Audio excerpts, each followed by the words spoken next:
Hi everyone, my name is Marquezini and I'm here with Caio Coelho from the University of Sao Paulo, Escola Superior de Agricultura Luis de Queiroz, and Hellen Marquezini and Rodolfo Ferreira Marita from the Fundação Getúlio Vargas Sao Paulo School of Business Administration. Their case study, which is entitled "If You Lie Down with Dogs, You Will Get Up with Fleas," a corrupt culture teaching case, is among the finalists of the 2025 Dark Side Case competition by the Critical Management Studies Division of the Academy of Management. And congratulations to you all for making it to the finals. And I'm very happy to have all the three of you here to talk about this very important case around corruption. And I was wondering if you could maybe start by giving a short synopsis of the teaching case. What is it about and what types of issues does it bring forth? Hi, Mark. It's a pleasure to be here and being one of the finalists of the Dark Side Case competition at the AOM. It was a pleasure to write this text along with my friends Rodolfo and Hellen, and a pleasure to be here making this interview with you. So about the case, I think it started with a broad question that was, what happens to ordinary employees when they discover they are talking and working for a corrupt organization?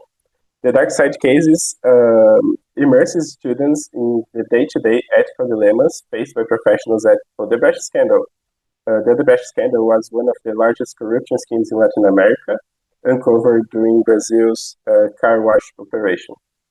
It was actually an international corruption operation. They were investigating a lot of companies, and we focused on Odebrecht, one of the major construction companies. To this real-world scenario, so this case actually happened, students confront how organizational culture, leadership, and systemic pressures can blur their individual moral boundaries. Rather than presenting corruption as a distant individual flaw, this case shifts the lens towards systemic and cultural explanations. It challenges the simplistic bad apple narrative that we often teach our students about, and explores how corporate people can become complicit in unethical practice gradually and often unconsciously. To this teaching case, we use two frameworks: rationalization of corruption and the continuum of destructiveness. The case reviews the social process and progressive moral erosion that transforms bystanders into perpetrators. It offers critical management perspective, equipping students to recognize and question social, cultural, and organizational forces that normalize corruptions within the workplace. The idea of the case is to be an active learning experience. So we use learning arches as a pedagogical structure to guide the classroom journey, from emotional engagement to conceptual understanding and critical reflection. The learning arches are a pedagogical way to facilitate and put students at the center of the learning process, which is necessary and desirable to provoke critical thinking. It changes the traditional ways of learning. The facilitator does not own all the knowledge, and the arches guide the students to assess and put the skills, knowledge, attitudes, and values into practice. Through debate and structured analysis, students build their ability to interpret ethical tensions, identifying rationalization tactics, and assess the impact of leadership and culture on ethical behavior.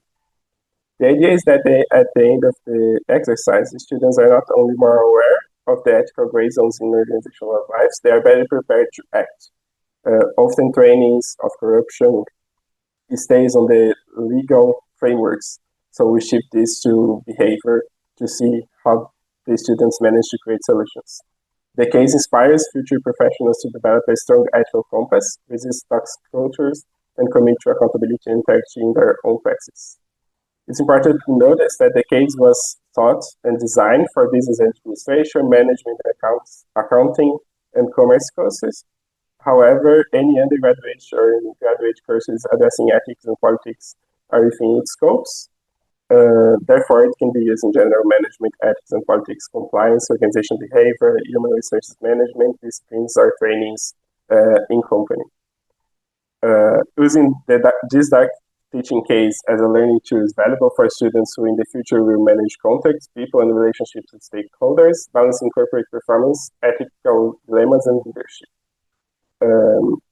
At last, we've invited educators, facilitators, teachers, consultants to use the dark side case into their management and access courses and trainings as a powerful tool to spark critical discussion, ethical awareness, and transformative learning in the next generation of professionals. So this is a synopsis of the case, and we hope you enjoy reading it and using it in your classroom. Thank you so much, Caio, for this insights and this sort of brief overview of the entire case. And I think that, as you mentioned, that you focused on a certain company case and an industry, and it seems very important that these types of very big corruption scandals, that they are discussed from various perspectives, because of course they gain a lot of traction in the media sides, but then it's also important that through critical scholarly work such as yours, we can then sort of advance the understanding around, well, why is it that unethical practices in businesses, why do they persist? And I think that your case valorizes very nicely for the students that how difficult it is actually to challenge some of the unethical practices, and you have chosen a very interesting perspective from which to look at the phenomena. So I think that it will also give the students a position where they can sort of imagine if they were in a similar situation or a setting, how would they respond? Would they do something? And they can also start thinking about the limitations to our actions, and start then thinking about, well, how do we actually sort of disturb these corrupt cultures? Where do we initiate change from, and how might we do that? So I think that your students are probably in a very good position when they sort of start working with the case. And I'm sort of also very curious to know how you sort of came across with critical management studies. What led each of you to this path, and how would you sort of maybe describe your own journeys in terms of doing CMS research and then engaging with critical pedagogy? I started researching corruption, and when I started it, I just thought, well, many of the studies are thinking on how corruption, what is legal and what is illegal, what's correct and what's not correct, and it distances the individual from the subject and the object. And well, if you are in your everyday life and working, you think I'm never going to do that. So I thought, well, that's not true. Many of these executives that I studied are just saying they did nothing morally wrong. They believed that they were right and they were doing right things. So that's where I came about this topic. And it was the Critical Management Studies Division at the Academy of Management that welcomed me and fundamentally transformed the way I approach this research and also teaching. So it was by bringing this critical perspective to the research, but also to the classroom, that adds meaning to me as a teacher and as a researcher. This commitment to a meaningful pedagogy is who much motivated me to transform the dissertation into also a teaching case. So I firstly researched this topic as my master's and thesis dissertation, and then said, oh, there's something teaching here that we can do a dark case. And that's when I invited Rodolfo and Hellen to join me in writing the case. And maybe both of you can explain a little bit about yourselves. Sure.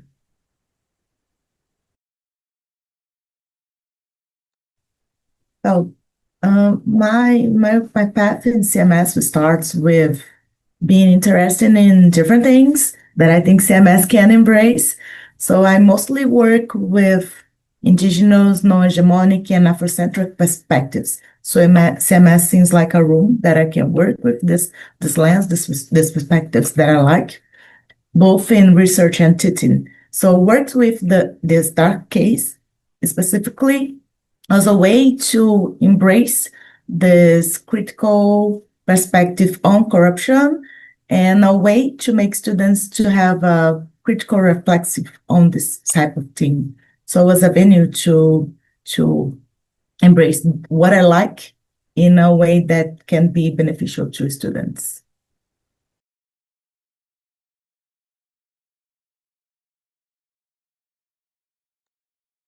And from my end, and firstly, thanks for having us here, Mark. We are really happy for the invitation. And in my journey, CMS has shaped my research and teaching philosophy. And I first encountered in CMS during my PhD while I was investigating corporate responsibility in the context of an industrial disaster in Brazil, where the state corporate relations and authoritarianism play a key role in shaping organization behavior and public memory. So CMS provided the theoretical space to question these dominant narratives around responsibility, managerial neutrality, and dispolitization of harm. This critical perspective has profoundly impacted how I engage with students. So I see the classroom as a dialogical space, one where we do not simply transmit knowledge to the students, but invite critical reflection, discomfort, and transformation. And working in this case with Caio and Hellen as co-authors was part of a broader personal agenda that it's collaborate with people who support my work and people who I support their work too. And we share common interests in ethical dilemmas and corporate misbehavior. So working with these brilliant minds and generous hearts brings a lot to the table. And the most rewarding thing to work in this case, it's these strong ties that we share in common. So it allowed us to address this gap in the curriculum by offering a teaching case grounded in a real data that Caio explained further on the beginning of this conversation, and we can apply this critical reflection. So that's my journey with CMS and working in this case specifically.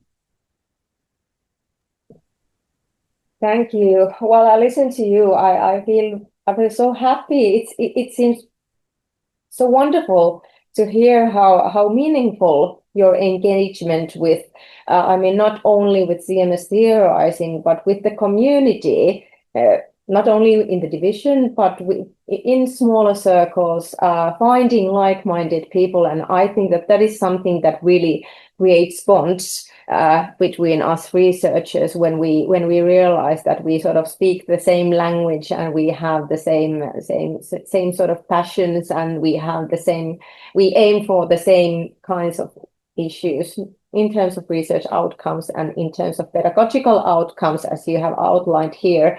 And I think that this is an absolutely amazing example of, you mentioned, Caio, that it was through your master's thesis that this case study idea was sort of developed. And I think that this is perhaps the beauty of I think what we are trying to do here is that we establish the kind of classroom educational setting where we sort of sensitize students to be open to explore alternative perspectives and not just only looking at the traditional business case, and then it will generate an impact. I think that with you, Caio, we can see definitely an impact sort of being touched by certain critical perspectives, and then developing your own ideas how to bring that back to the teaching. So I think that is a way to really give back to the community and educate other future business professionals, whether they are then working in the business life or if they are working in the academia. I think that we are constantly creating this chain of impact. So it's been really wonderful to hear how then Hellen and Rodolfo established links with your research interests, and how you then contributed to this case. And I think that now that you are at this stage with the case writing, it must have been quite a journey and quite an experience. So I'm wondering, because I think that your journey is probably of great inspiration to others, how they have now heard about your individual interests and how you developed a joint case study. So is there anything else that you could maybe share about some things that stuck with you that maybe left a memory now that you are at this stage? Yeah, thanks for your kind words, Mark. I think that's the impact we were aiming for. And actually, well, beyond working with my two best friends from PhD, Rodolfo and Hellen, I think what was memorable about writing this case was that during the PhD and masters, I spent, well, I analyzed 141 hours of data of these executives' interviews. And it was a lone and lonely job to analyze that during the pandemic. And it's the first time I'm sharing them with friends. So it's the first time I'm sharing them, this analysis with other people and creating something that impacts other people. And the critical management studies help to welcome this idea that we created together. So I think it was memorable because I'm not alone anymore, only analyze that data. Now I have friends that are sharing the idea with me and the dream with me of creating impactful teaching case that will help other students and other professors to see what I read alone on those times. Also, as I mentioned, I would like to reinforce that it's the dark side case is an opportunity to join the professor and the researcher. So oftentimes we separate these two identities of ourselves, doing research on a team and teaching on another. And the dark side case, it was really meaningful to me because I could join both sides, my professor side and my research side. And this was very interesting to do. And now presenting it as a finalist of the Dark Side Case competition, well, I can be honored to do so and show my identity complete to the world.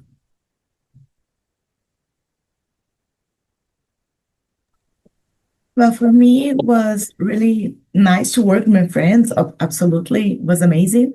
And the dark side case, for me, it was part of the practical implications of my dissertation. So it was really good to work in a different topic that I usually don't work with, but that I can see connections with the critical reflexive that I believe students need to build in management studies. So it was a way to merge critical management studies and critical management learning. So it was really, really nice to do that. And it's fun because this whole idea of this case start with myself writing a dark side case for my dissertation. And Caio made a friendly review. So he thought, well, why should we write a case about using the data that I had? So we started writing together. So it's really nice how these partnerships develop, being friends with each other's researchers that we like, and how we can use the data that we have to do different things that could be beneficial to the classroom. So yeah, I really like very much to work with them.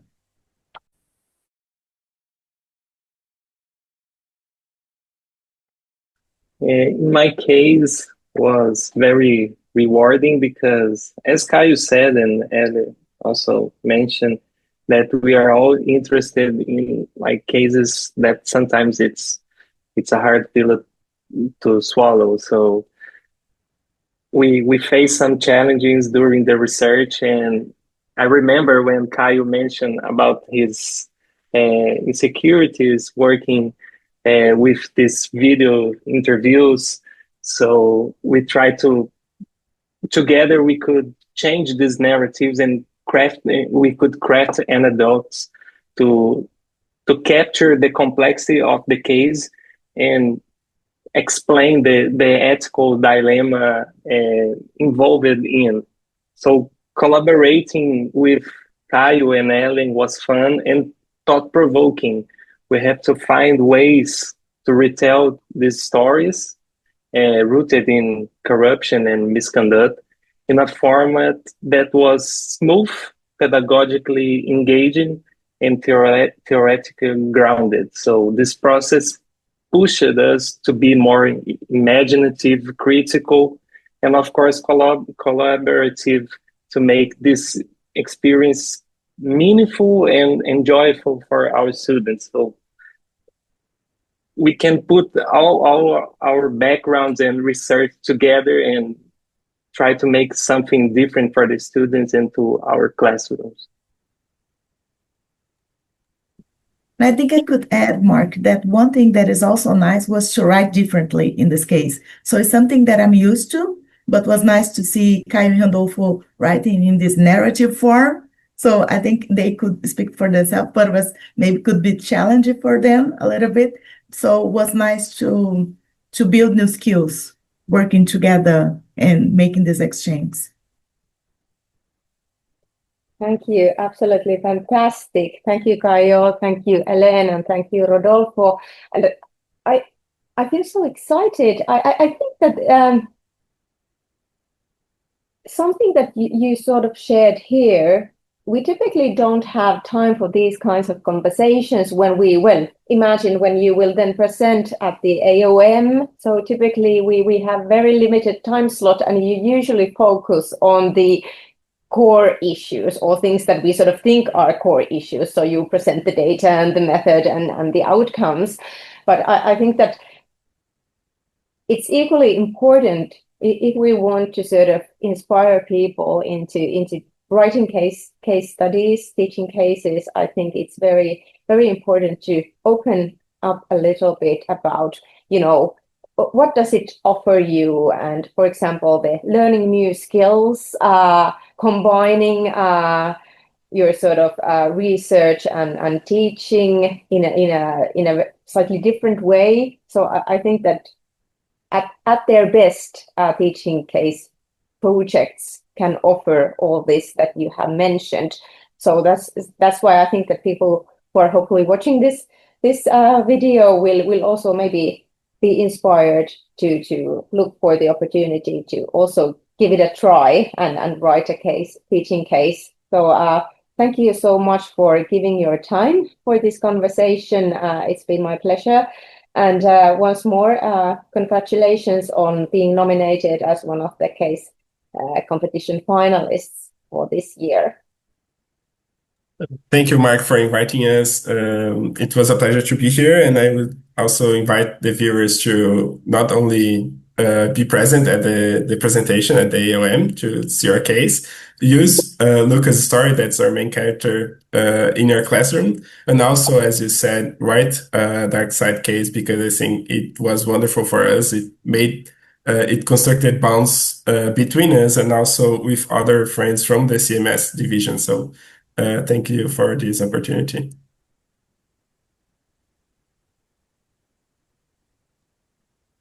Thanks, Mark, for having us and for the invitation. And I echo Caio's words in inviting other scholars to join the CMS and the presentations of the dark case. And as Caio said, a dark case creates bonds with the people that we like, and I think this is one of the core things of CMS, like create your own community and try to pursue change.